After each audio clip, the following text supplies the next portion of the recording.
Nakakatuwa po na pagpasok pa lang po ng pinto, ramdam na po yung sayo nung members natin na, wow, nakabalik na tayo sa church!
Magandang umaga po sa ating lahat. Wow, napakarami.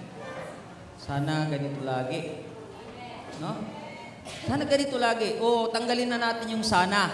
Dapat ganito lagi. Amen? Dapat. Tanggalin natin yung sana kasi minsan pag nananalangin tayo, sana po, sana ganyan, sana. Ibig sabihin, nagdadalawang isip pa po tayo. Hindi po ako ang magpipitch. Nais ko pong ipakilala sa inyo ang isang manggagawa ng Diyos, man of God. Sabi po doon sa Mga Ngaral, chapter 5, verse 1, sabi po doon, huwag kang pabigla-bigla sa pagpasok sa bahay ng Panginoon.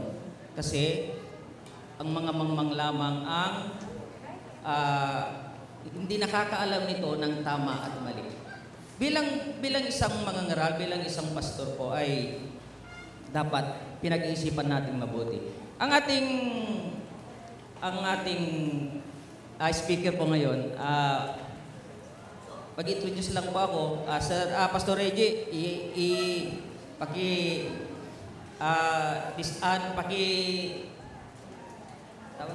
pakikaltas na lang yung time na to doon sa preaching mo. Isa po siyang tupa na maaari po na siya yung sa kanyang pinanggalingan ay medyo mayroon konting aberya. Pero alam niyo po, ang tupang ito po ay nakasumpong ng isang tahanan na nung nakita siya, ay binigyan po siya ng balabal. Binigyan po siya ng balabal na ang ibig sabihin ay handang yakapin siya, handang kunin siya, alagaan siya bilang isang manggagawa ng ating Panginoon. Saan pong tahanan iyon nakasumpong? Siyempre dito. Ang ipanagmamalaki ng Panginoon, sa harap ng Panginoon, ang Jikohar. Sa aking evaluation po, napakahusay po nito o napakarunong na isang pastor. Isa rin po siyang teacher sa ating Moses Cradle Academy. Mahusay na teacher. At isa rin po siyang masigasig na manggagawa ng ating Panginoon. Palagi po siyang kasama. Palagi rin po namin kasama nila pastora. Kaya, minsan nag-uusap po kami, ay talagang, yung pinag-uusapan po namin, siya po ay napapatawa, nabibigla. Sabi niya, parang napakabilis daw nung pangyayari sa kanyang buhay. Dahil ngayon daw niya naramdaman yung tunay na pagmamahal. Siya po yung nagsabi niyan sa amin. Naramdaman niya po niya ang tunay na pagmamahal ng isang pamilya. Siyempre sa Jikohar. Ha? Yun, napakasarap pong magmahal ang Jikohar, mga tinalagaan. Dali, mga 2 minutes na, no? At talaga pong kahit ilang months ko pa lang siyang nakasama o nakilala, ay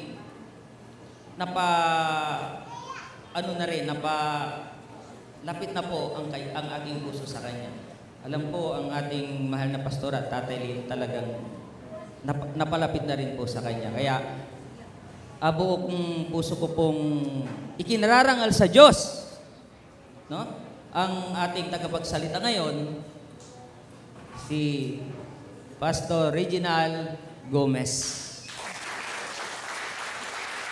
Maraming salamat po. God bless, sir. Pastor.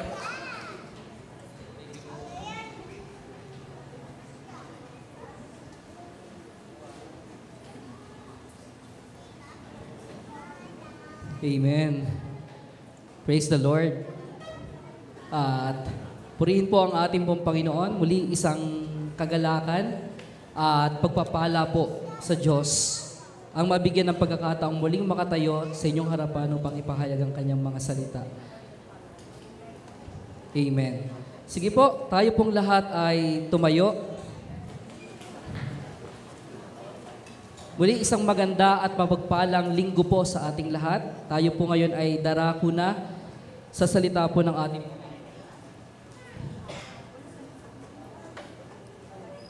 Samahan niyo po ako sa pagbasa ng ating pong text na magmumula po sa Book of Daniel, aklat ng Daniel chapter 3 verses 13 to 20 at talon po tayo sa 28. Alam ko po na marami sa atin alam na to, familiar po tayo dito kasi isa to sa mga famous na Bible story na nagbigay sa atin ng impact at inspirasyon sa lahat ng mga Kristiyano. Sige po, salitan po tayo sa pagbasa gaya po ng ating nakagawian. Amen. Verse 13, umpisan ko po. Then Nebuchadnezzar, in rage and fury, gave the command to bring Shadrach, Meshach, and Abednego. So they brought these men before the king. Verse 14, read.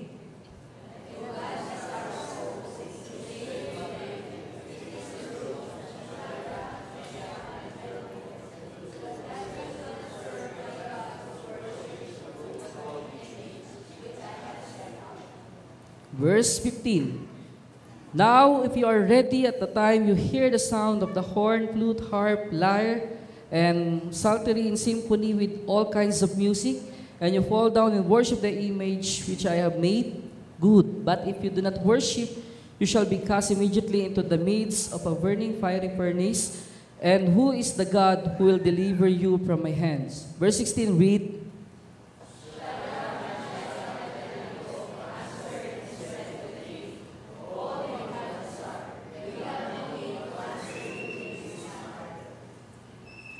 Verse 17,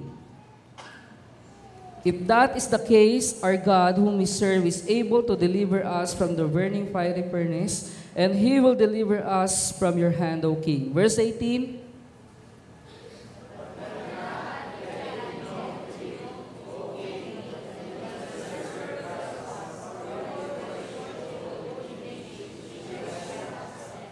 Amen. Then Nebuchadnezzar was full of fury, and the expression on his face changed toward Shadrach, Meshach, and Abednego.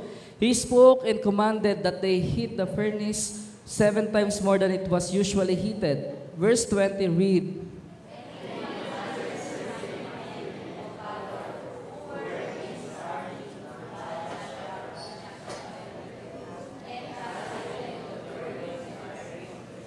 Verse 28, Nebuchadnezzar spoke, saying, Blessed be the God of Shadrach, Meshach, and Abednego, who sent his angel and delivered his servants who trusted in him, and they have frustrated the king's word and yielded their bodies, that they should not serve nor worship any God except their own God.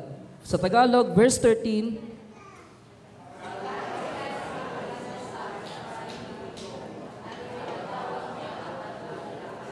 sinabi niya, Shadrach, Meshach, at Abednego, totoo bang hindi kayo naglilingkod sa aking mga Diyos ni sumasamba sa rebultong ginto na aking ipinagawa? 15.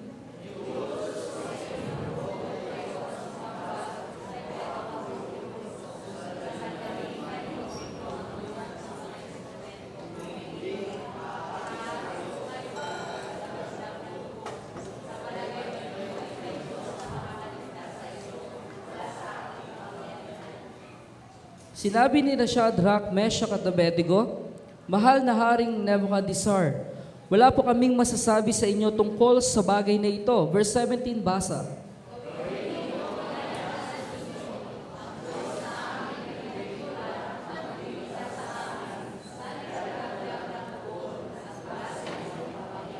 Verse 18, kung hindi man niya kami ligtas, hindi pa rin kami maglilingkod sa inyong mga Diyos. Nisasamba sa rebultong ginto na ipinagawa ninyo. Verse 19,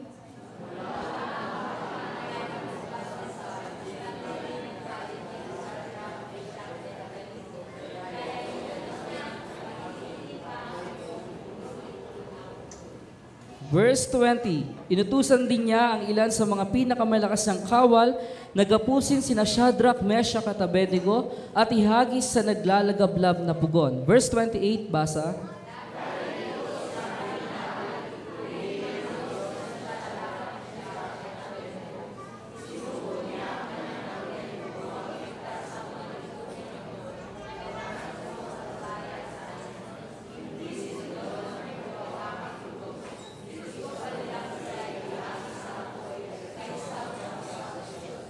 Amen. Tayo po'y manalangin. Dakilang Diyos, O Lord God, sa oras na ito, Panginoon, kami po ay lumalapit sa iyong harapan ng buong puso at na may pagpapakumbaba. Lord, pinupuri at sinasamba ka namin, O Lord God. Itinataas namin ang iyong pangalan, Panginoon, sa pag-atigawang Diyos na buhay, dakila at makapangyarihan, O Lord God. Lord, sa oras na ito, kami po ay nagpapasalamat sa pagkakataong dinako mo ang bawat isa rito, O Lord God, upang sama-sama naming itaas ang pangalan mo, O Lord, at makapakinig ng mga salita mo na magbibigay kalakasan sa aming spiritual, Panginoon. Lord, dalangin namin ng iyong banal na Santong Espiritu ay lukubin ang apat na sulok ng iglesyang ito, Panginoon, upang maranasan namin ang iyong pagkilos at ang iyong malayang pagbisita sa aming kalagitnaan, Panginoon. Lord, ibuhos mo sa amin ang karunungan, Panginoon, na nagmumula sa inyo. At ayan mo, O Lord God, na buksan mo ang aming kaisipan, ang aming puso upang malaya namin tanggapin ang mga salita mo, Panginoon, ng merong kapakumbabaan. Lord, maraming salamat po. Dalangin namin, Panginoon, na itago mo ko sa iyong likuran upang ikaw ang makita at mabigyan ng kaluwalhatian, Panginoon. Muli, maraming salamat at ito'y binabalik namin sa pangalan ni Jesus at tayo po ay magsabi ng Amen. Palakpakan po natin ang ating Panginoon. Sige po, tayo po ay makakaupo na sa presensya ng ating Panginoon. Amen. Sa aklat ng Daniel ay actually makikita natin dito, ma-encounter natin dito yung story na kung saan nagbigay sa atin ng isang halimbawa kung paano tayo dapat tumindig sa ating pananampalataya bilang mga mananampalataya. Kung paano tayo magpakatatag sa ating pananampalataya bilang mga Kristiyano. Kung paano natin panghawakan at ingatan yung ating relasyon sa Panginoon at hindi hayaang maipagpalit sa anumang bagay na temporary sa mundo. Kaya nga, itong Daniel, dito ko dinala ng Panginoon kasi ipinapakita sa akin ni Lord na kailangan natin to. Dahil bilang Christian, isa sa pinaka magdadala sa atin, no, doon sa ipinangako ng Diyos at sa katagumpayan ay ang pagiging matatag. Amen? At isa sa mga kwento na maaari nating maging halimbawa at magbigay inspirasyon ay ang kwento nila Shadrach, Meshach at Abednego. Nandito rin yung kwento ni Daniel kung paano siya inulog sa lion's den at hindi siya binusalan ng Lord, ang leon, at hindi siya nilapa, hindi siya kinain dahil sa kanyang katapatan. At dito, makikilala natin kung sino naman si Shadrach, Meshach at Abednego. Sino nga ba sila? Kilalanin natin. They were friends of Daniel and fellow Hebrew captives taken to Babylon under King Nebuchadnezzar. So si Shadrach, Meshach at Abednego ay mga kaibigan ni Daniel. Sila ay mga kasamang naging alipin or dinakip at ginawang bihag ni Haring Nebuchadnezzar na hari ng Babylonia noong time na si Haring Nebuchadnezzar ay kinubkob ang buong Jerusalem. Ito ay nangyari taong 600 years before Christ's birth, bago ipanganak si Kristo. So ito ay nangyari lahat ng mga kagamitan sa loob ng templo ay dinala sa Babylonia at inilagay pa sa loob ng kabangyaman ng mga Diyos-Diyosan ng mga taga-Babilonya. At itong mga Israelita ay gayon din ang ginawa. Dinalang bihag din sa Babilonya. At sa gayong panahon din, nagbigay si Haring Nebuchadnezzar ng instruction kay Aspinas, isa sa mga isang pinakamataas na opisyal ng hukbo ng mga Babilonya. Si Aspinas, kumbaga siya yung pinaka-commander ng Babilonya. Na ang utos ay pumili ng mga ilang Israelita mula sa dinalang bihag sa Babilonya na magiging tagapaglingkod ng hari. At kabilang dito sa mga napili ay sina Shadrach, Meshach at Abednego. Actually, itong pangalan na ito ay Babylonian's name po ito. Ito ay pangalan na ibinigay ni Haring Nebuchadnezzar para kina Hananiah, kay Mishael at si Azariah. Si Hananiah, ito yung kanilang Hebrew name. Ang pangalan nila nung sila ay nasa Jerusalem pa. Si Hananiah ay pinangalan ng Shadrach, si Mishael ay tinawag na Meshach, at si Azariah ay tinawag na Abednego. At si Daniel tinawag na Belteshazzar. Okay, so yun yung kanilang Babylonian name. They were young men without blemish, good-looking, gifted in all wisdom, possessing knowledge, and quick to understand. So sa pagpili, dinidescribe po dito sila Shadrach, Meshach, and Abednego po, no? Hindi po natin pinag-uusapan po kami mga pastor. No? Sila Shadrach, Meshach, and Abednego po.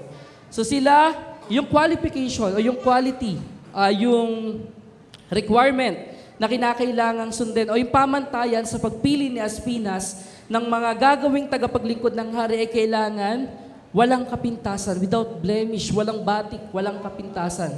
So ibig sabihin, perpekto, no? Artistahin yung dating, pero kahit yung mga artista may kapintasan pa rin, di ba? Pero itong mga to ay walang kapintasan, good-looking, magandang lalaki, gifted in all wisdom. Kapag nababasa ko talaga ito, nakikita ko yung mga pastor. Gifted in all wisdom, matatalino, possessing knowledge and quick to understand, madaling matuto, madaling turuan.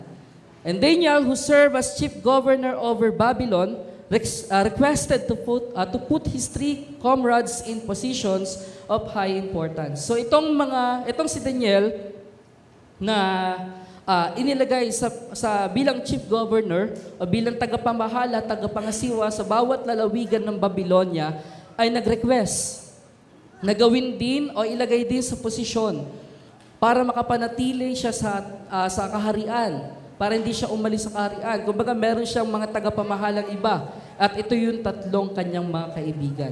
Nilagay niya rin sa posisyon. So ito, sa kabila ng kanilang, makikita natin sa kwento, na sa kabila ng kanilang pagiging mataas at highly favored kay God, na nasa posisyon sila, ay dumaan pa rin sila sa testing. Dumaan pa rin sila sa pagsubok. Dumaan sila sa matinding hamon na sumubok sa kanilang pananampalataya. At nakita natin sa kahuli-hulihang bahagi ng kwento ng kanilang buhay o ng kanilang part dito sa Book of Daniel ay wala tayong nakitang kakulangan. Bakit? Sapagkat sila ay naging matagumpay. Napagtagumpayan nila yung hamon, yung pagsubok, yung testing na kanilang pinagdaanan. Kaya nga, yung ating pong pag-uusapan ngayon ay binigyan ko ng title na Stand Firm. Magpakatatag ka. Manindigan ka. Sapagkat bilang mga Kristiyano, kailangan natin ng mga tao, ng mga Kristiyanong merong paninindigan. Amen? Kailangan natin ng isang Kristiyanong matatag sa pananampalataya. Kasi kung lahat na lang tayo bagsak, lahat na lang tayo talunan, sino na lang yung titignan natin?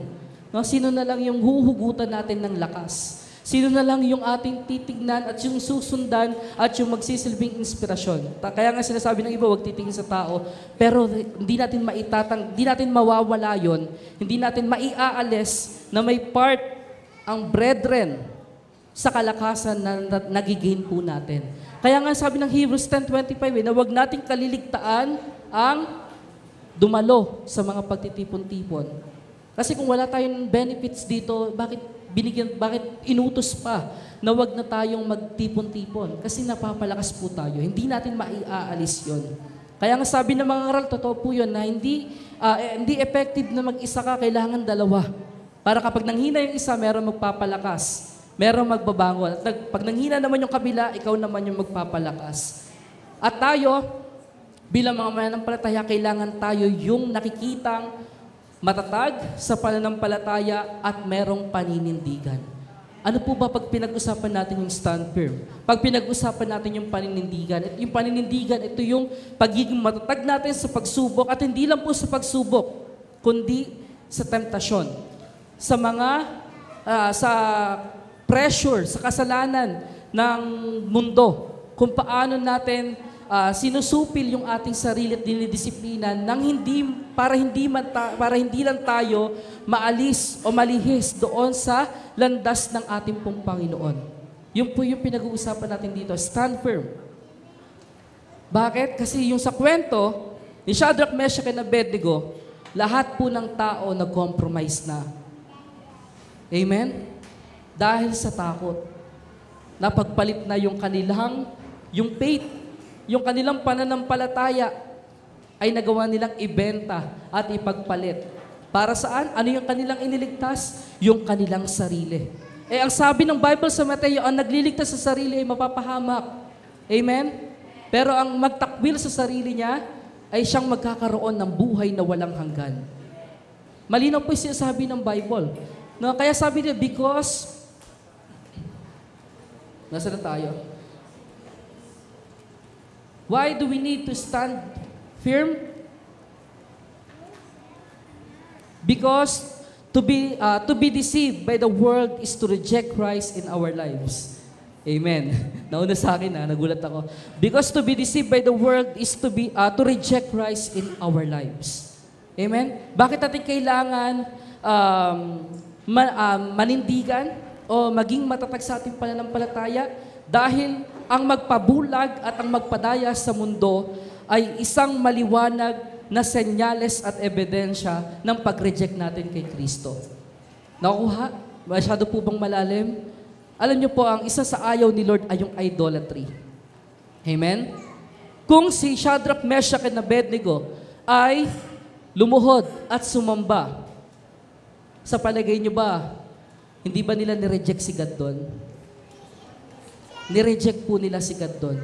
Hindi man directly, o hindi man sa pamamagitan ng salita. Alam niyo, ito po kasi yung nagiging pambubulag sa atin ng kaaway, no? Naakala natin okay pa tayo sa relasyon ng ating Panginoon. Kahit hindi mo sabihin directly na nire-reject mo si Christ, kasi sino nga ba tao na may lakas loob na tanggihan si Kristo sa salita? Di ba? Walang makakapagsabi na tinatanggi na kita, Lord, itinatakwil na kita, Lord. Wala pong ganun tao. Pero ang ating action, kung yung paraan kung paano tayo mamuhay, ang nagpapakita ng ating pag-reject kay Kristo, ng ating pagtanggi kay Kristo. Amen? Kaya nga kanilang pinanindigan, yung kanilang pananampalataya, hindi sila lumuhod. Dahil bukod doon, dahil alam natin na omniscient si Lord, no? Na ang Diyos ay nakakabatid ng laman ng isip at puso ng tao. Kaya nga hindi yun yung nangyari. Kasi para hindi tayo bigyan ng daan or ng dahilan para mag-compromise or para dumating o mahulog sa pagko-compromise. Hindi sila nag-compromise. Kahit hindi nila sinabi na sila ay luluhod dahil sa sinabi ng utos, pero ang kanilang puso ay sa Panginoon pa rin. Hindi po yun yung nangyari. Talagang pinanindigan nila na iyon ay hindi nila gawin sapagkat yun ay isang uri ng pagsamba sa Diyos-Diyosan. Ang pagluhod ay isang uri ng pagsamba sa Diyos-Diyosan. Yun po ay idolatry. Sa mga pinaka-number 1 na ayaw ni Lord, na huwag kang magkakaroon ng ibang Diyos maliban sa akin. So, huwag mong yuyukuran, huwag mong sasambahin, sapagat ako ay mapanibughuing Diyos. Ang ating Panginoon ay seloso, mapanibughuin. No? ayaw niya na meron siyang kahati sa puso ng bawat isa. No? Kung sino ba, ano ba yung maaaring natin, hindi na tayo dyan eh. Wala na tayo dyan sa stage na yan, yung tipong perpersahin na lumuhod sa mga rebulto, sa mga ginawang santo, sa mga ginawang imahe, ginawang larawan, inanyo ang larawan, wala na tayo doon. Ano yung nagiging Diyos natin? Kung ano yung kumokontrol sa buhay natin. Yun yung nagiging Diyos natin. So because to be deceived by the world is to reject Christ in our lives. Ito yung dapat na maunawaan natin at maintindihan. Na hindi pwede ang isang mananampalataya na sinasabing na dumadaan siya sa isang makipot na daan, pero ang kanyang lifestyle, yung kanyang pamumuhay ay hayag sa malapad na daan. Nakukuha niyo po? Nakukuha niyo po ba? So hindi pwedeng magkaroon ng parang kabaliktaran, no, ng salungat, ng pagiging salungat. Kapag ikaw ay nasa daang makipot, ikaw ay namumuhay ng ayon sa kalooban ng Diyos, na ang tungo at hangganan ay buhay na walang hanggan at kaligtasan. Malapad ang daan patungo sa kapahamakan. At ano yung buhay na makikita natin doon? Carnality, worldliness, lahat ng mga nagpapalayo sa atin sa ating pong Panginoon Diyos at yung pumapatay sa ating espiritualidad. Kaya nga hindi natin madadaya yung ating Panginoon. Sabi nga ng Bible, what you sow is what you reap. No? Kasi maraming nag-aakala, kaya nga lagi nating itetest ng sarili natin. Tayo pa ba ay lumalakad ng ayon sa kalooban ng ating Panginoon o nalilihis na tayo ng landas? At binubulag lang tayo ng kaaway na okay lang yan kasi nag-church ka naman every Sunday. Okay lang yan kasi Christian ka naman, Christian naman ang buong family mo. Tandaan po natin na ang magpadaya o ang malinlang at mabulag na mundo ay nagpapakita ng pag-reject natin kay Kristo. At point number 2, because demons are constantly working to destroy every Christian. Maliwanag po na sinasabi na ang demonyo, next slide po, ay constantly working to destroy every Christian. So, ibig sabihin na hindi sila nagpapahinga, walang pahinga po, walang break time, walang bakasyon, walang sem break itong demonyo, ang kaaway, si Satan, si Taning, no? Wala siyang pagpapahinga. Araw-araw, minuminuto at segundo siyang gumagawa para siguruhin na ikaw ay mapabagsak. Na hindi ko ginamit yung to trap every Christian, to destroy every Christian. Kasi yun yung ginagawa sa atin ng kaaway, hindi na para i-trap, kundi para sirain at wasakin tayo ng kaaway. Para, masayang yung kaligtasan. O mawala tayo doon sa ating pong Panginoon. Because the coming of our Lord Jesus is very imminent. Why do we need to stand firm? Bakit hindi kailangan magpakatatag at manindigan? Dahil isa sa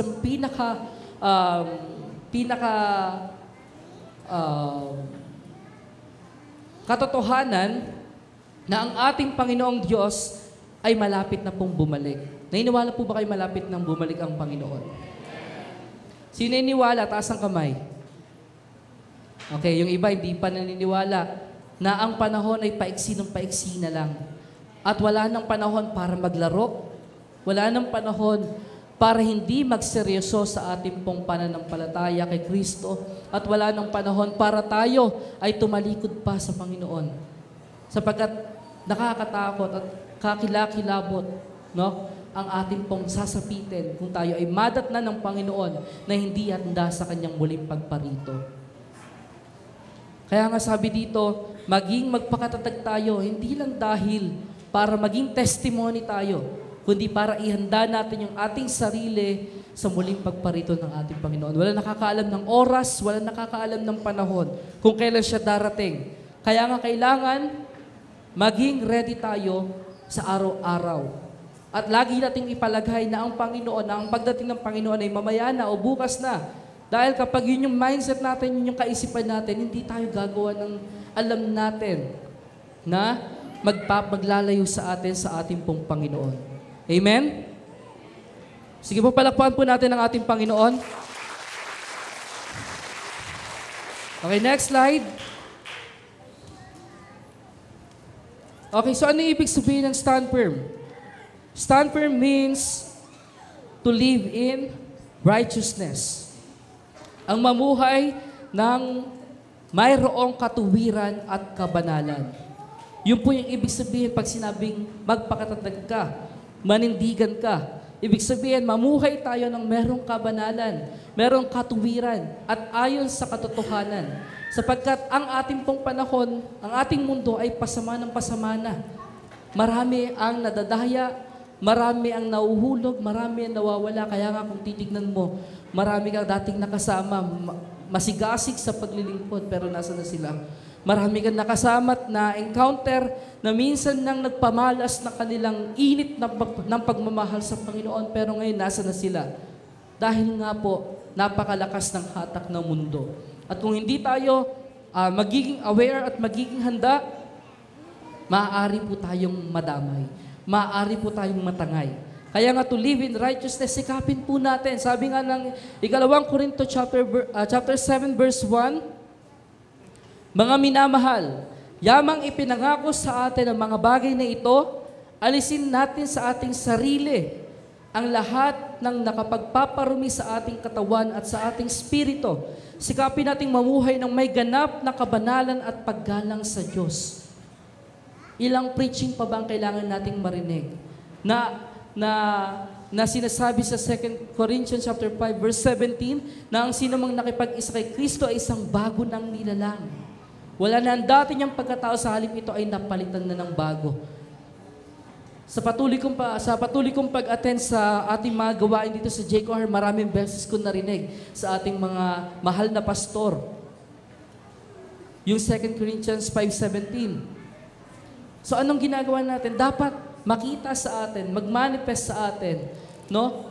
Yung pagkatao, yung bagong katauhan. Isuot natin yung bagong damit, yung bagong katauhan. Kagaya last time, di ba, yung preaching, ano yan? Embracing the new you? The new you? The new you. Yung title. So, ibig sabihin, bago na tayong nilalang. At makita dapat sa atin yung pagiging angat natin kapag tinabi tayo sa mga hindi mananampalataya. Ang problema, di ba, nagiging kakulay tayo. Nagiging katulad po tayo. Masakit na katotohanan. At kaya nga itong sa ating pagtitipon ay isang opportunity para magbigay ng pagpapaalala po sa ating lahat. So hindi natin madadala yung mundo kung tayo ay magiging katulad nito. Amen? Kasi dalawa lang yan. Kung ikaw yung madala, ay ikaw yung magdala kay Kristo o ikaw yung madala nila. So to live in righteousness, mamuhay ng merong katuwiran at merong kabanalan. So ito yung kailangan natin bilang mga mananampalataya. Na maging maingat tayo sa ating pamumuhay, sa ating pagsasalita, sa ating paggawa, sa ating pananampalataya, sa ating pagkilos, sa ating pinopost sa social media. So dapat makita yung ilaw, makita yung liwanag, makita yung katuwiran at kabanalan po sa atin. No? So ang isang kandila, kapag nilagay mo yan sa isang madilim na kwarto na walang sinde, hindi mo siya mapapansin. Tama? Hindi mo siya makikita. At hindi ma-serve yung purpose ng kandila. Pero kapag sinindihan mo, magbibigay ito ng liwanag. At makikita mo lahat na nasa paligid. At kapansin-pansin yung nag-iisang kandila kahit gaano pa kaliit, sabihin natin pospro, no? Na merong sinde. Dahil taglay niya yung liwanag. At yung liwanag ay wala tayong ibang source kundi sa ating pong Panginoon. Nakukuha po ba? Kaya sabi dito, mamuhay tayo ng merong katuwiran. Alisin natin sa ating sarili ang lahat ng mga nakapagparumi. Ano ba yung mga bagay na nagpaparumi sa atin? Kailangan magkaroon tayo palagi ng self-evaluation. Kasi iba-iba po tayo ng weakness. Kahit kami mga pastor, may kahinaan po kami. May mga weaknesses po tayong lahat. At kailangan alam po natin yun. Kung saan part tayo laging bumabagsak, para nababantayan natin sarili natin. Nasa panahon na tayo dumating na naman sa ganun, cycle lang po kasi yan, mababantay, alam na natin kung paano kontrolin. Minsan na akong bumagsak dito. At ngayon hindi na. Kasi napagdaanan mo na to. May isang bagay lagi na lagi tayong bumabagsak. At alamin po natin yun. Dapat malaman po natin yun. Next, number 2, to resist worldly temptations. Labanan. Pag sinabing stand firm, ibig sabihin, supilin natin yung sarili at labanan lahat ng makamundong tukso or tentasyon.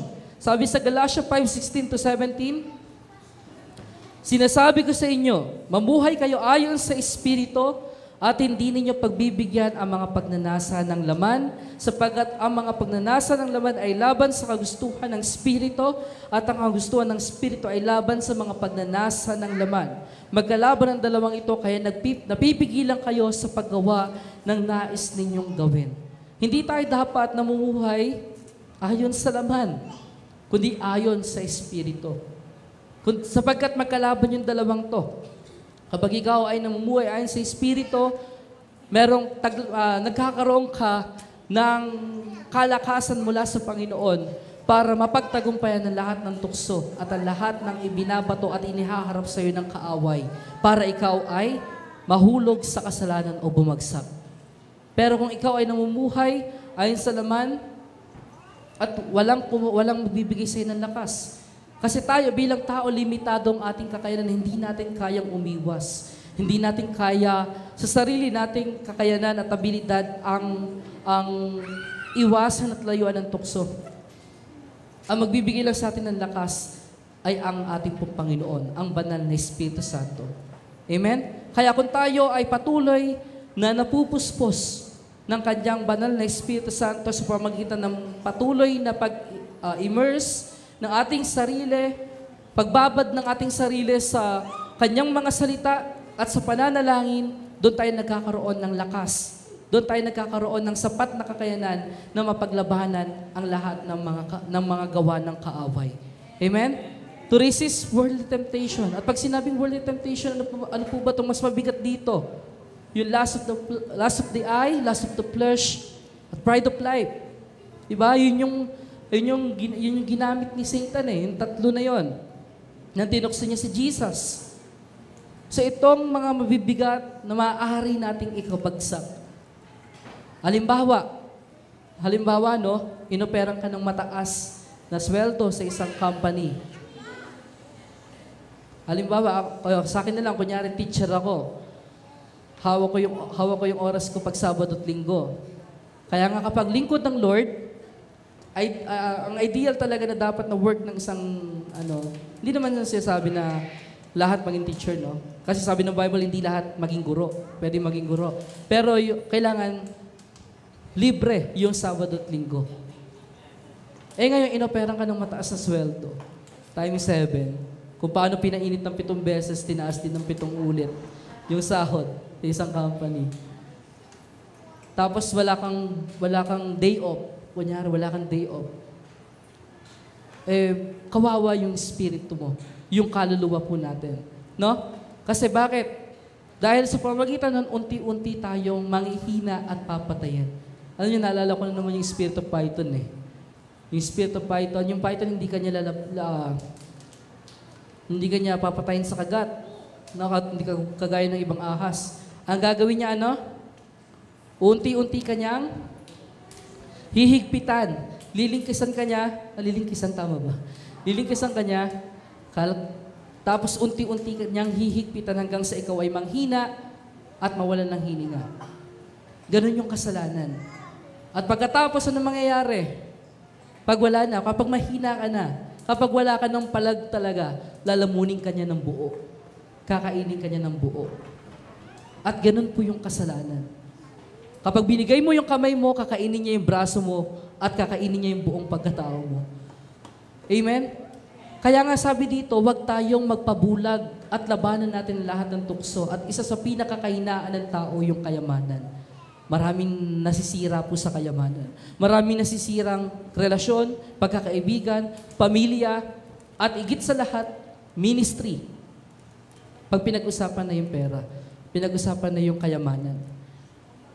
At yan ay isa sa mga worldly temptation. No? So sa kwento ko kanina, anong gagawin mo? Tatanggapin mo ba? Tatanggapin ko ba? Ang sagot ko ay hindi. Manatili lang ako sa pagiging teacher. Hawak ko yung Sunday na maibibigay ko yung oras para mag-serve sa ating pong Panginoon. Kesa sa, palakpakan po natin ang ating Panginoon. Kaya wag po tayong magpapabulag. Mataas nga yung sahod mo, halimbawa, no? Ang Diyos kasi just sin eh. Just God. Mataas yung sahod mo, nagkasakit ka ng matindi. Kulang pa yung sweldo mo. Amen? Alam niyo, hindi natin, tapat kasi ang Diyos. Kaya nga yung kaninang kanta, 2 kanta, totoo po yun, napakabuti ng ating pong Panginoon. Walang katulad. Kaya yung habang kumakanta, medyo napaiyak ng konti lang. Ayun, kasi sobrang dama ko yung pag-ibig ni Lord. Sabi nga ni Pastor kanina, Pastor Rani, totoo yan, naramdaman ko dito yung pag-ibig, yung pagmamahal. No? Hindi ko na siyempre sasabihin. Pero yung pagtanggap, kasi nung una, akala ko, ito yung first ano ko dito, yung hindi ako bagay dito. Kasi feeling ko mayayaman yung yung mayayaman yung mga members, no? Pag nakasasakyan, yun. Kaya pag nagbibiroan kami ni Ami pagpalabas pinapatunog ko yung tricycle. Nagbibiroan kami. Yan. Pero hindi, okay lang. Ipinakita sa akin na hindi ganun. Na approachable pa rin. At down to earth pa rin yung mga tao dito. Amen. Palakpakan po natin ang ating Panginoon. Lalo na si Pastora, pag nakikita akong humahawak ng pusa, dumadumpot ng pusa, administrator, no? Tapos, napaka down to earth ng ating Pastora. Ayan. Next tayo. To abstain from carnality. Ayan. Iwasan, para iwasan. Pag sinabing stand firm, layuan at iwasan natin yung mamuhay sa karnalidad. Alam mo yung carnality? Pag pinag-usapan natin yung carnality, hindi, alam mo yung, matindi kasi pag sinabing carnality. Pero pag pinag-usapan yung carnality, ito yung mga bagay na dapat natin isang tabi at baguhin sa ating sarili. No? Kasi marami, kahit minsan dumarating rin kami dito sa ganitong punto na bumabagsak pa rin sa kompromiso at sa pagiging karnalidad. O sa pagiging carnality. Carnal. No? So ano ba yung dito yung ipinapaliwanag ng Bible na lahat ng mga bagay na maituturing na pagsamba sa Diyos-Diyosan ay isang uri ng carnality. At yung mga pag-aalitan, pagtatampuhan, yung pagiging magagalitin, yung pagiging mandarambong, meron pa ba ditong ganon? Mandaraya, nanggugulang, pero Christian, no? Pero hindi taliwas yung kanyang pamumuhay. So iba to kanina sa worldly temptation na yung kayamanan, yung kapangyarihan. Kasi pag sinabing worldly temptation, yun maraming nasisilaw kapag kapangyarihan na yung pinag-usapan, kapag kayamanan na yung pinag-usapan. Pero yung mga basic na dapat nating itama sa sarili natin, yung mga, kaya nga sa kailangan natin magbasa ng Bible para ipakita sa atin yung ating mga karumihan, yung ating dungis, at yung mga bagay na kailangan natin isuko sa ating Panginoon. Sabi nga ng Romans chapter 8, 5-6, ang mga namumuhay ayon sa hilig ng laman ay walang pinapahalagahan kundi ang mga bagay na ukol sa laman. Ngunit ang mga namumuhay ayon sa Espiritu ay nagpapahalaga sa mga bagay na espiritual. Ang pagsunod sa hilig ng laman ay naghahatid sa kamatayan, ngunit ang pagsunod sa Espiritu ay nagdudulot ng buhay at kapayapaan. To abstain carnality. So kailangan sikapin natin, no? Na ang maging laman ng ating pong kaisipan ay ang mga bagay na espiritual. At ang maging laman ng ating puso ay ang mga bagay na espiritual. Sabi ng Bible, kung nasaan yung ating kayamanan, kung nasaan yung ating puso, nandun yung ating kayamanan. Amen? Kaya po, ini-encourage ko na ang bawat isa na merong kakayanan naman at merong kapasidad na mag-join po kayo at suportahan niyo po yung praise and worship team po natin. No? Yon, para hindi po tayo, para maging solid yung backup natin, no? Dumami. Kay Brother Arnold, asan si Brother Arnold? Ayan, yung po si Brother Arnold. Suportahan po natin. Yung lalo na may mga kakayanan naman. Alam niyo, isa sa mga, nung naging Christian ako, isa sa mga dinisar ko talaga, na sana nung time na nag-ulan ng magandang boses, lumabas ako. Kasi dahil sa sobrang love ko sa Lord, may maraming kanta na relate ako dun eh. Pero sintonado. Hindi ko ma-express sa pamagitan ng kanta yung pagmamahal ko sa Lord.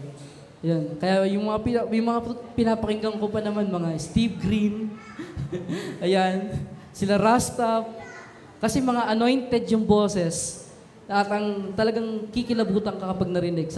Iisip ko sana ganito rin yung boses ko. Nakakanta ko yung Praise the Lord, yung yung mga kanta ni Steve Green, ayun. Nung nakilala ko yung singer na yun. At bukod doon, ano pa ba? So hindi natin pinag-usapan yung carnality rito, kasi masyado marami tayong matatamaan. So doon na lang sa kabaliktaran na nagpapahalaga sa bagay na espiritual. So paano natin maipapakita yung pagpapahalaga sa bagay na espiritual? Unang-una yung paglilingkod doon. Sinusuportahan natin yung gawain. Yung mga Bible study sa San Isidro, yan. Sa Mascap, sa anong lugar yun? Sa gitnang bayan. Sa gitnang bayan na lang. Hindi ko Tinalagaan. At tinalagaan. Yung nakakatuwa po, alam niyo po kung bakit? Kasi hindi na majority, pero may mga kasama tayong senior citizen na hindi nagpapahinga. At nakakahiya naman po sa mga malalakas pa na kabataan dito, no? Nakakahiya naman po. Na dapat tayo yung masigasig pagdating sa paglilingkod, pagdating sa pag-abot sa mga kaluluwa, pagdating sa soul winning, pagdating sa paghayo. Bakit? Kasi sabi nga ng kanisa, di ba, malapit ang dumating si Lord eh. Dapat nagmamadali tayo kung paano si Satan nagmamadali rin para ibagsak ka, nagmamadali rin tayo para iligtas yung mga nangangailangang kaluluwa. Amen? Next, number 4, to guard your spiritual condition. Stand firm means to guard your spiritual condition. Nabantayan natin, na pangalagaan natin yung ating spiritual na kondisyon. Na hindi natin hinahayaan na tayo ay dumating sa panghina. Na hindi natin hinahayaan na tayo ay manlupaypay, manghina, or bumagsak yung ating spiritualidad. So, ibig sabihin, pag sinabing stand firm, ito yung pagiging committed at devoted muli sa ating pong personal quiet time sa ating Panginoon. Sapagkat sa ganong bahagi natin, mapapalakas muli yung ating spiritualidad, yung ating pong sarili. Sa pananalangin, may nananalangin pa po ba? May nagbabasa pa po ba ng Bible? Or every Sunday na lang po tayo? Alam niyo po kung bakit tayo nagbabasa po ng Bible? Ay kada mag-start yung preaching, para magkaroon po tayo ng opportunity na manamnam po yung Word of God. Kasi kapag sinabi kong basahin na lang natin, hindi ko po sure kung lahat po tayo, no, na tayo ay magbubuklat ng Bible pag uwi po natin sa kanya-kanyang pong tahanan. Dahil sa loob ng tahanan natin, marami na maaari maging distraction. Kung si Satan nga, nakakilos pa rin kahit nasa loob ng church. How much more doon sa loob ng bahay nyo? Di ba? Baka bigyan ka lang ng konting kurot na magdudulot na magagalit ka, hindi ka na nag-devotion. Hindi mo na nagawa yung sinabi mong, babasahin ko yung verse na to sa bahay. No? Kaya nagbabasa po tayo. So, to guard your spiritual condition, lagi nating sitignan kung tayo, okay pa ba tayo? Okay pa ba yung ating spiritual? Di ba, yung tinuturo nga sa MAPE, sa health, mahalaga yung regular check-up. Hindi dahil nagpapacheck up ka, hindi dahil may sakit ka. Kundi para tignan kung okay pa ba, kung may problema ba. Kasi di ba yung tao nakasanayan kapag may nararamdaman sa magpapacheck up. Pero hindi pala dapat ganun. So dapat ganun din sa ating spiritualidad. Na chine-check natin kung okay pa ba tayo, kung o nawawala na tayo. So ano yung gagawin natin? Ano yung maintenance natin? Yung prayer at yung pagbabasa ng Bible, ng salita po ng ating Panginoon. Amen? Sabi nga sa 2 Corinto chapter 13 verse 5, subukin ninyo ang inyong mga sarili kung kayo'y namumuhay ayon sa pananampalataya. Suriin ninyo ang inyong sarili, hindi ba ninyo nalalamang nasa inyo si Kristo Jesus, maliban na lang kung kayo'y mga bigo sa pagsubok. Sabi dito, suriin natin yung ating sarili. So lagi natin tignan, wag yung buhay ng iba, no? Kundi yung sarili po natin. Kung okay pa ba tayo, kung malakas pa ba tayo, or baka masyado na tayong busy at hindi natin napapansin yung spiritual natin, na hindi na pala tayo nakapagbasa ng Bible, hindi na tayo nakapanalangin, kaya konting pitik lang ni Satan, bumabagsak na tayo. Nabibitag na tayo. Nahuhulog na tayo sa patibong ng kaaway. Dahil hindi tayo guarded, hindi tayo nakapagbantay ng ating spiritual. Yun po yung technique dun magbantay. Kaya nga 'di ba sabi ng Bible, sabi ni magpuyat kayo at manalangin at palagi magbantay. Bakit sinasabi magpuyat at laging magbantay? Dahil hindi natin alam kung kailan umaatake yung kaaway.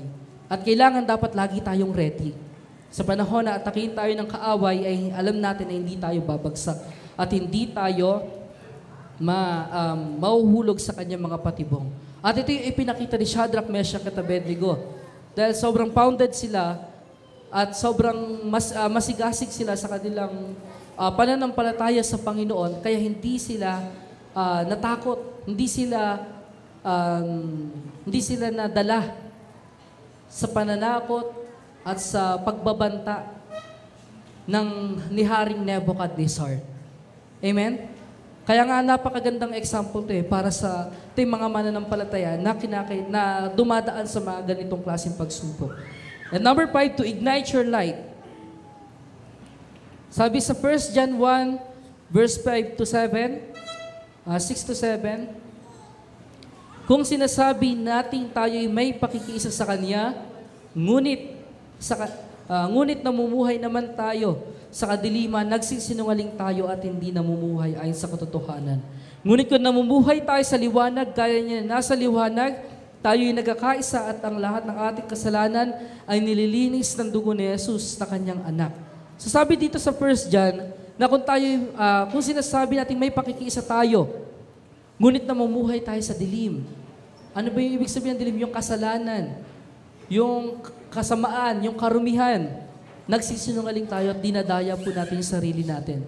At hindi talaga tayo namumuhay ayon sa katotohanan. Bakit? Kasi po, ang namumuhay sa liwanag ay nakikita yung manifestation.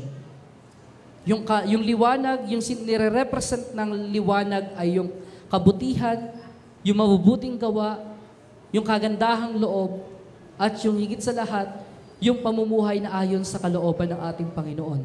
Ngunit kung namumuhay tayo sa liwanag, gaya ng nasa liwanag, tayo'y nagkakaisa. Kaya nga mapapansin mo yung isang kapatid na parang parang iba yung lengguwahe nito. Alam mo na agad Alam mo na may problema sa kanyang spiritual. Kasi nagkakaisa ng spirit. Alam niyo ito yung hindi nalalaman ng iba Meron tayong tinatawag na discerning, no? Discernment. Nadi-discern ang spirit ko kung okay ka. Nadi-discern natin, nararamdaman natin Hindi, higit pa to sa word na ano ha, yung parang pakiramdam or parang hindi siya hula. Basta nadi-discern, mahirap ipaliwanag. Nararamdaman, kasi dapat pareho tayo. Magkamukha tayo.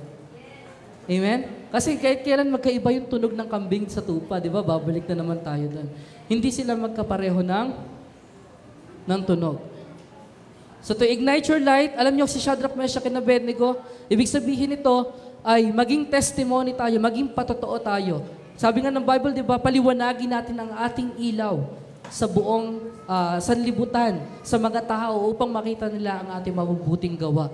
So dito, nung sila ay nasa gitna ng hurno, ng pugon, doon nakita ng marami, saksi ang lahat, pati si Haring Nebuchadnezzar, yung himala na ginawa ng ating pong Panginoong Diyos. Nung sila ay itinapon sa naglalagablab na pugon, dahil nga pinatindi na main ng 7 beses yung init, di ba?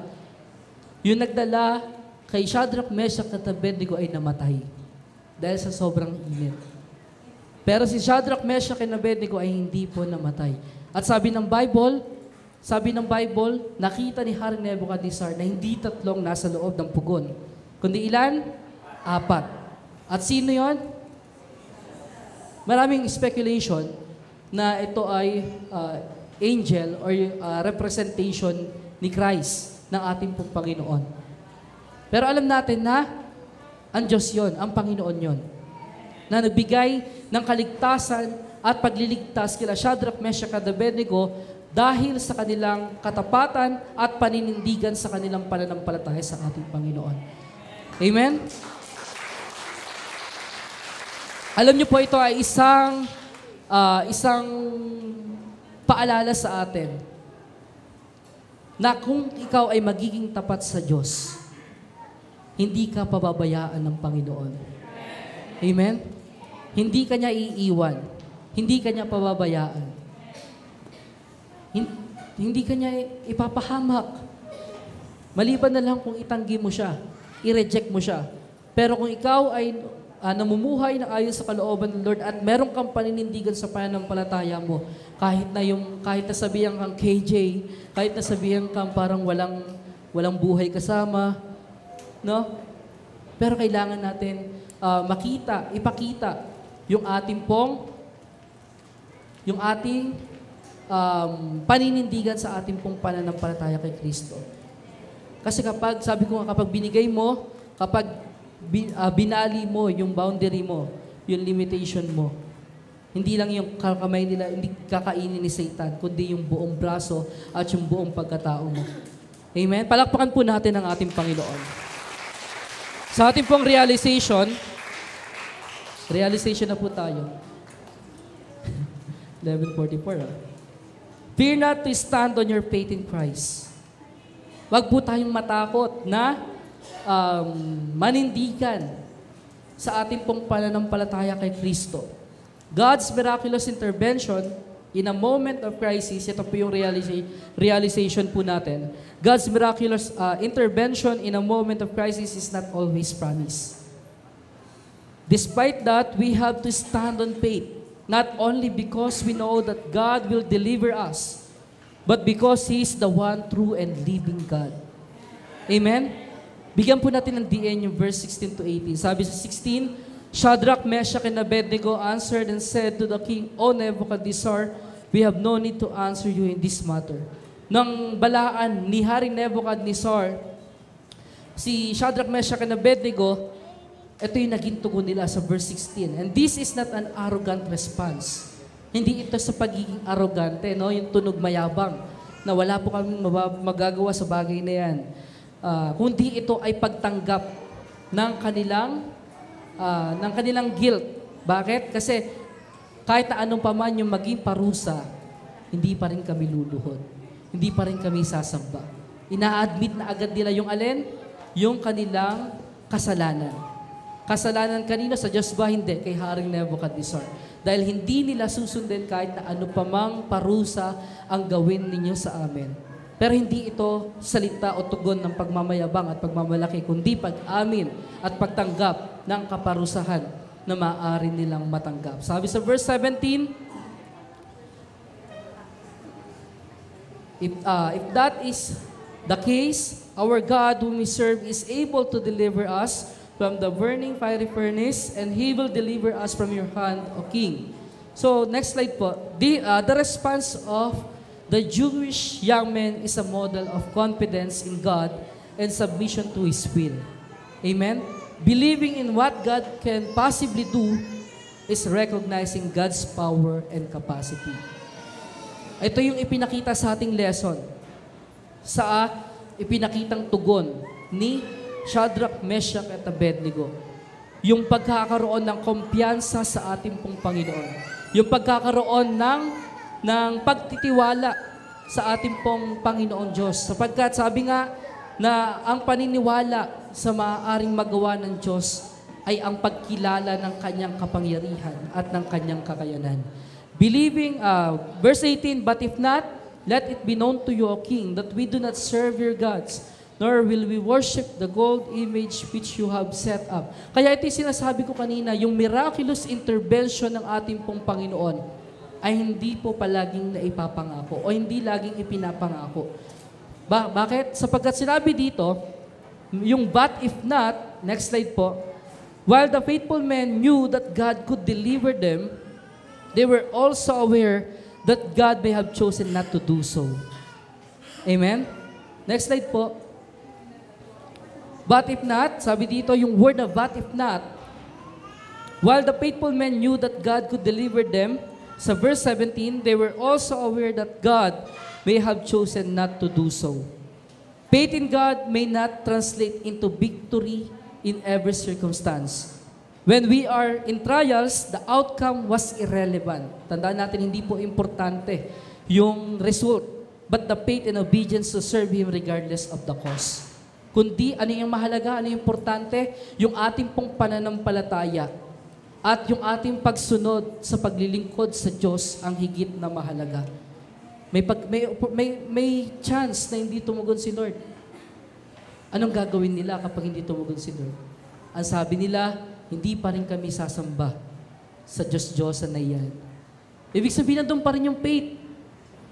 So, paano natin ma-relate to? Halimbawa, sa pagkakaroon ng sakit, mataas yung pananampalataya mo, matindi yung faith mo na pagagalingin ka ni Lord. Pero paano pag hindi ka pinagaling? Paano pag hindi inalis ni Lord yung sakit na yan? Kasi merong isang character sa Bible na hindi tinanggalan. Di ba yung tinik sa laman? Sino? Si Pablo. Makailang ulit pinag-pray ni Pablo yan, pero hindi siya pinagaling. Dahil hindi po mahalaga kung ano yung maging result. Gumaling ka o hindi, ang mahalaga yung ating pong pananampalataya at yung obedience natin at yung paglilingkod natin sa ating Panginoon. Yun yung ipinakita ni Shadrach, Meshach, and Abednego. Pero syempre, merong mga pangako na tayo pangahawakan. Pero hindi dapat tayo ma-disappoint or questionin si Lord sa panahon na parang hindi natin naiintindihan yung nangyayari. Nakukuha? Na parang hindi ito align sa parang naiisip kong gagawin ng Diyos sa buhay ko. Dahil alam natin na hindi natin kayang saklawan yung kaisipan ng Diyos. At higit sa lahat, lagi natin tatandaan na kung dumating man tayo sa puntong ganon, lagi nating iisipin na all things work together for good. Sabi ng Roma. Amen? Na hindi man nangyari yon dahil merong mas posible na meron siyang mas better na plano para sa iyo. Amen? Kaya hindi po sukatan dito kung ilang beses tumugon si Lord, kundi tayo, kung paano tayo nanandigan at naging matatag sa ating pananampalataya pagdating sa kabila ng marami mga circumstances sa mga pagsubok na ating pong pinagdaanan. Sabi pa, okay, so fear not to stand on your faith in Christ. Next slide po. You should always remember that this is just a season. So hindi tayo dapat matakot, mangamba, tumalikod sa ating pananampalataya sapagkat alam natin na ito ay panahon lang ng pagsubok at hindi natin kailangan tambayan. At hindi dapat tayo magpatalo, no? Kundi dapat natin endure, paglampasan at pagtagumpayan. And you should be motivated that your labor and suffering for God will never be in vain. Na hindi po mawawalan ng kabuluhan yung ating pong pagpapagal, yung ating pong pagtitiis, yung ating pong pagsasakripisyo, yung ating pong paghihirap, dahil alam natin na ito ay merong kapalit. Merong resulta, merong reward na naghihintay sa atin sa kalangitan sa panahon na tayo ay humarap na sa ating pong Panginoon. Balikan niyo po yung preaching ni Pastor, kalimutan Pastor, katabi niyo po, Pastor Rani. Pastor Jay, yan si Pastor Jay, tungkol sa trials. Yung benefits, no? Kasi pinapakinggan ko pa rin po yung mga preaching ng lahat. Ang ganda, hindi po mawawalan ng kabuluhan. Akala natin, no, trials para pahirapan ka, parusaan ka, hindi po. Kundi para dalhin ka sa isang matatag na pananampalataya na magdadala sa iyo sa isang reward na deserve mong tanggapin dahil ikaw ay naging matagumpay. Next, point number 3, you should know that in this journey, God is always on your side. Lagi siyang nasa tabi po natin. Sabi nga sa Isaiah 43:2, malapit na po tayong matapos, kapag dumaan ka sa malalim na tubig, sasamahan kita. Tumawid ka man sa mga ilog, hindi ka malulunod. May kanta po ito, no? Parang may kanta to. Narinig ko. Dumaan ka man sa apoy, hindi ka masusunog, hindi ka matutupok. At ito ay isang matinding pangako ng Diyos, no, nagbibigay sa atin ng kumpiyansa, ng confidence, na kahit na hindi tayo dapat matakot, kahit na tayo ay dumaan man sa bingit ng kamatayan o sa landas ng kapahamakan. Dahil alam natin na kasama po natin ang ating Panginoon. Amen. Palakpakan po natin ang Panginoon Diyos. Sa ating application, siyempre, ang ating application dito ay stand firm. Even if it means standing alone. Kahit na ikaw na lang ay mag-isa. Kahit na iniwan ka ng lahat. Despite leading you to an uncomfortable life, despite everyone leaving you behind, despite taking you away from your personal desires in life, stand firm. Si Shadrach, Meshach, and Abednego, lahat ng kanyang mga kapwa Israelites ay lumuhod na. Pero sila hindi nagpatinag, hindi nagpatangay. Nanindigan sila sa kanilang pananampalataya sa Panginoon. Ikaw ba, kapag nakita mong nagpapanik na sila, sa susunod ka na rin ba? Or patuloy mong pangahawakan yung pananampalataya mo sa Panginoon? Amen? Palakpakan po natin ang Diyos. Sa ating pong recap,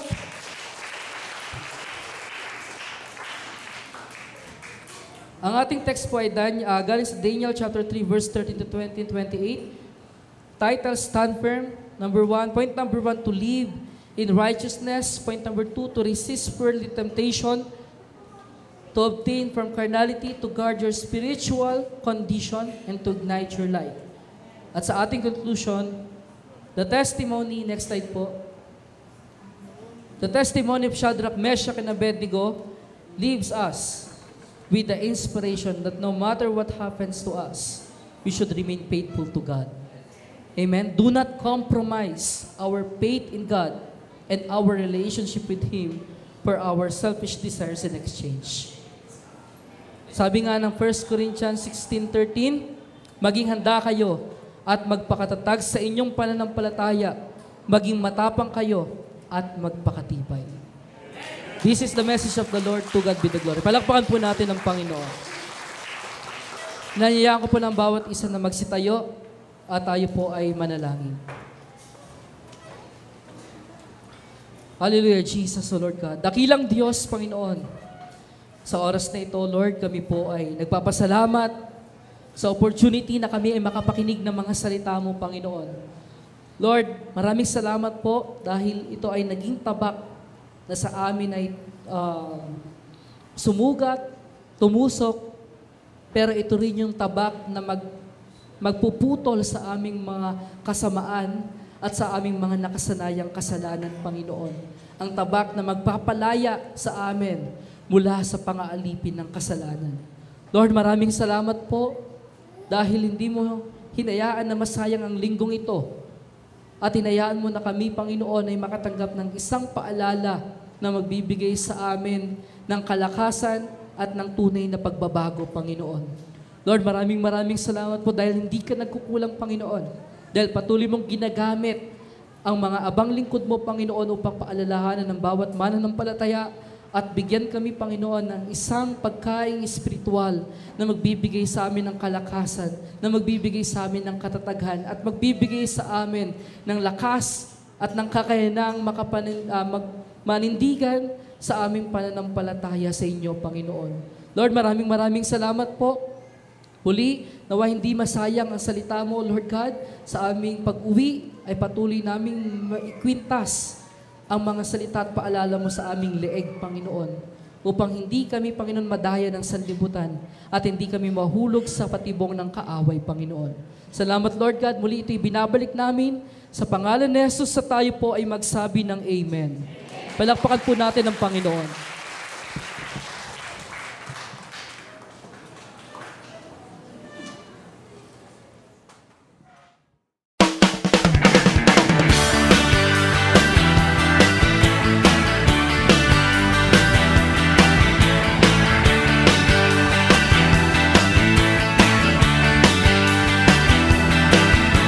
God, you've been so good to me.